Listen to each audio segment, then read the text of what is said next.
Hello dear students and welcome to all. তোমরা অনেকেই আমাকে এর আগের ভিডিওগুলোতে প্রশ্ন করেছো যে প্যারামেডিক্যালের কোন কোর্সটি করা বেটার হবে। দেখো, প্যারামেডিক্যালের state medical faculty of west বেঙ্গলে যে ডিপ্লোমা কোর্সগুলো করানো হয় তার মধ্যে 13টি কোর্স রয়েছে। এই 13টি কোর্সের মধ্যে প্রথমে আসে diploma in medical laboratory technology, তারপরে diploma in critical care technology, তারপর diploma in operation theatre technology, radiology.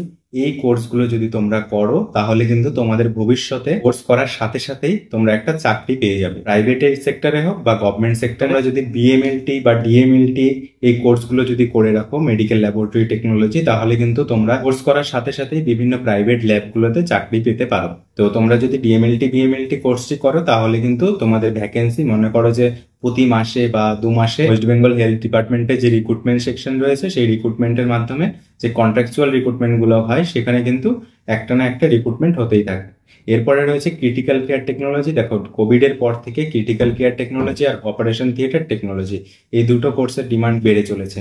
এবার যদি তুমি অপারেশন থিয়েটার টেকনোলজি করো তাহলে কিন্তু তোমরা চাকরি করার পাশাপাশি বাইরেও যে পার্ট টাইম কাজ করে একটা মোটা টাকা ইনকাম করতে পারবে। Operation theatre, critical care technology এবং ডিএমএলটি এই 3টি কোর্সের চাহিদা কিন্তু বর্তমানে সবচেয়ে বেশি। এরপরে রইল রেডিওলজি। ডিপ্লোমা ইন রেডিওলজিতে কিন্তু তোমাদেরকে একটু রিস্কি হয়, কারণ কি তোমাদের সবসময় এর মধ্যে থাকতে হয়। তবে ডিপ্লোমা ইন রেডিওলজির চাহিদা কিন্তু প্রাইভেটে প্রচুর বেশি।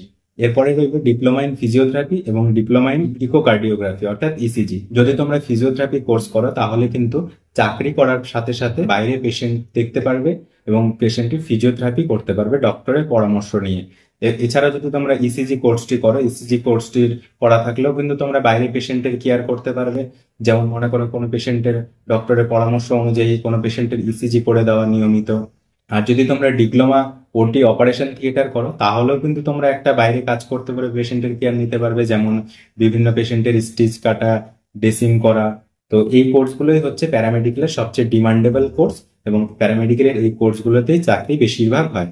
তার মধ্যে সবার প্রথমে হচ্ছে ডিএমএলটি, তারপর হচ্ছে ডিসিসিটি অর্থাৎ diploma in critical care technology, তারপর diploma in operation theatre technology, diploma in radiology, diploma in physiotherapy, diploma in ECG. এছাড়াও তোমরা যদি অপটোমেট্রি বা অন্যান্য কোর্সগুলি করো তাহলে কিন্তু তোমাদের সেই কোর্সগুলোতে খুব একটা প্রফিটেবল হবে না। তো এই কোর্সগুলো তোমরা বাছাই করতে পারো এবং এই কোর্সগুলোর সাথে তোমরা তোমাদের প্যারামেডিক্যালের কেরিয়ার বানাতে পারো। আর ভিডিওটি কেমন লাগলো অবশ্যই কমেন্টে জানিও।